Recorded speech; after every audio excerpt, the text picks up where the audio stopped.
Assalamualaikum warahmatullahi wabarakatuh. Hai anak-anak, bagaimana kabar kalian hari ini? Alhamdulillah sehat kan? Alhamdulillah. Sebelum pelajaran kita mulai, mari kita bersama-sama membaca basmalah. Bismillahirrahmanirrahim. Semoga pembelajaran hari ini berjalan lancar. Amin. Selanjutnya kita memasuki mata pelajaran tematik. Tema 2 yaitu tentang menyayangi hewan dan tumbuhan.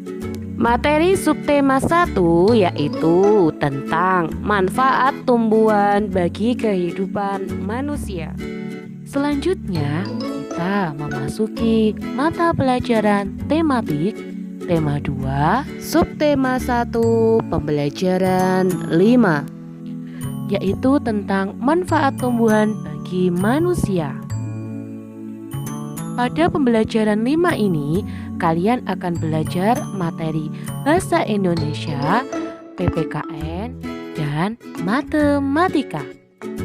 Kita langsung ke materi Bahasa Indonesia KD 3.8 dan 4.8.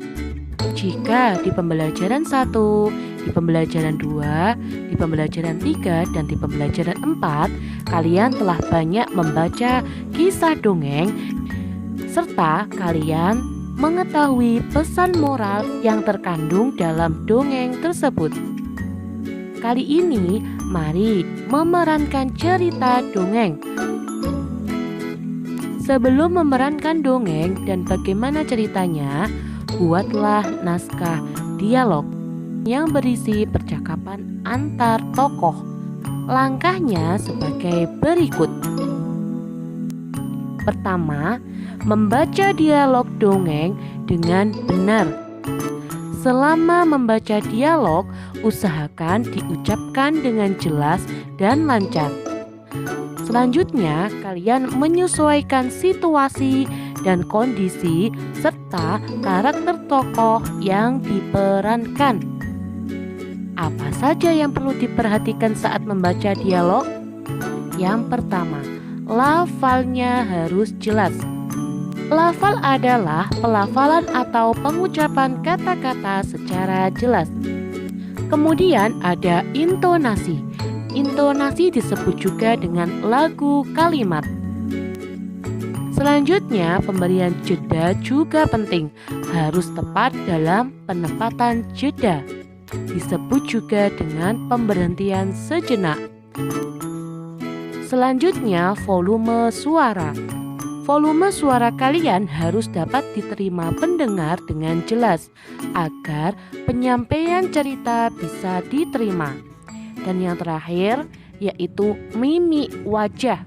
Mimik wajah atau ekspresi kalian harus natural dan juga alami ketika kalian berbicara atau berdialog pada cerita tersebut. Selanjutnya, memerankan tokoh. Seperti di langkah sebelumnya, sebelum memerankan tokoh sebaiknya latihan dahulu, yaitu membaca dialog dalam dongeng untuk menghayati watak dan karakter tokoh agar sesuai dengan harapan.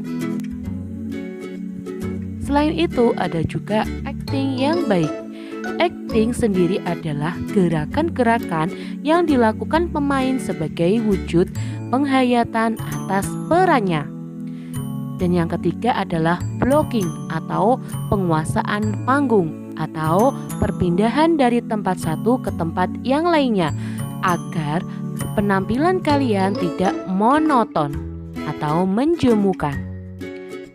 Nah, seperti itu anak-anak, ketika nanti saat kalian akan mementaskan sebuah dongeng, ada beberapa hal yang perlu kalian perhatikan, seperti dialog, acting, ataupun penguasaan panggung. Sebelum kalian menguasai itu semua, kalian harus membaca dongeng yang akan kalian tampilkan. Selanjutnya, kita memasuki materi PPKN KD 3.1 dan 4.1. Perhatikan gambar di samping.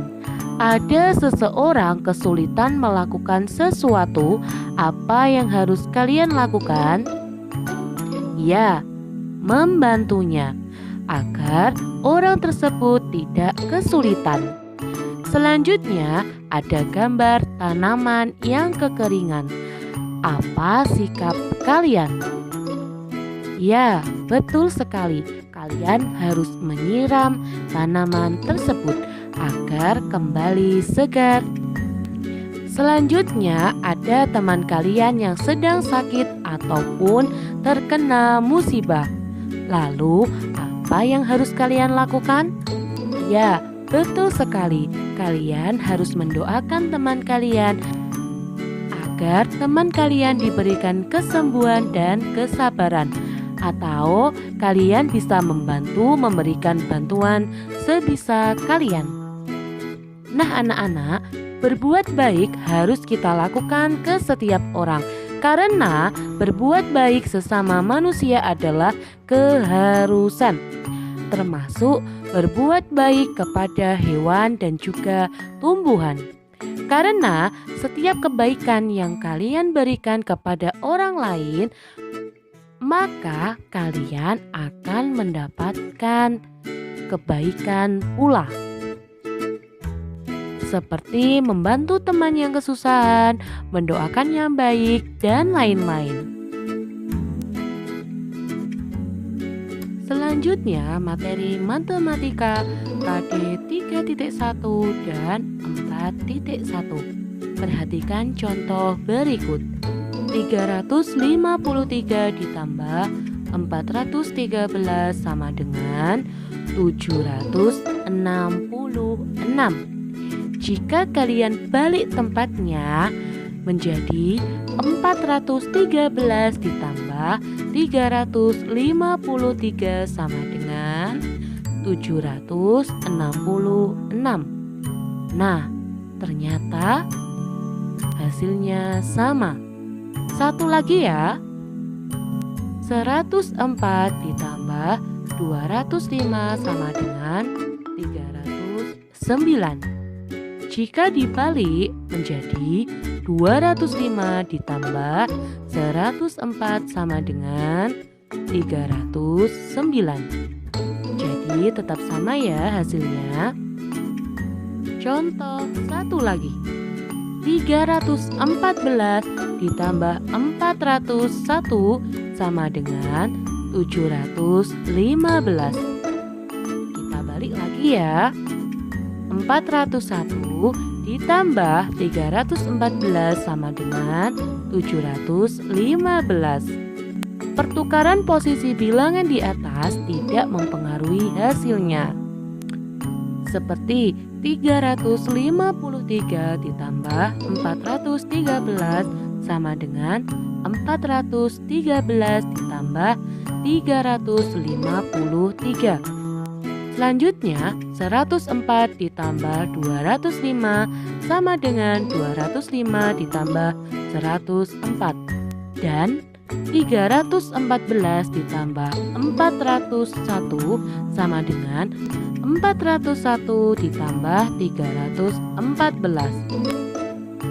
Sifat pertukaran tersebut disebut sifat komutatif atau sifat pertukaran pada penjumlahan, yaitu pertukaran dua bilangan pada operasi hitung penjumlahan. Pengerjaannya adalah dua bilangan ditukar tempatnya akan diperoleh hasil yang sama. Alhamdulillah pembelajaran 5 sudah selesai. Silahkan kalian kerjakan latihan pembelajaran 5 yang ada di halaman 22. Terima kasih. Selamat mengerjakan. Wassalamualaikum warahmatullahi wabarakatuh.